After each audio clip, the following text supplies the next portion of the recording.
Old Faithful is a famous geyser at Yellowstone National Park.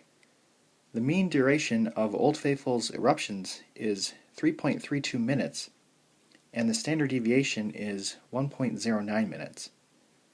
The distribution is not assumed to be normal or symmetric, so that means that we want to use Chebyshev's.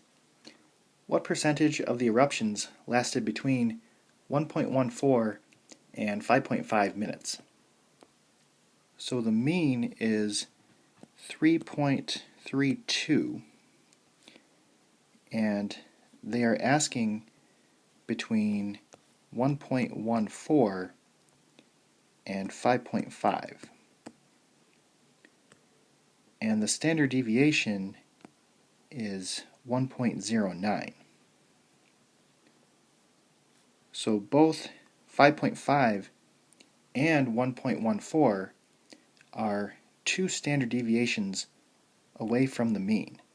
So that means it's at least 75%.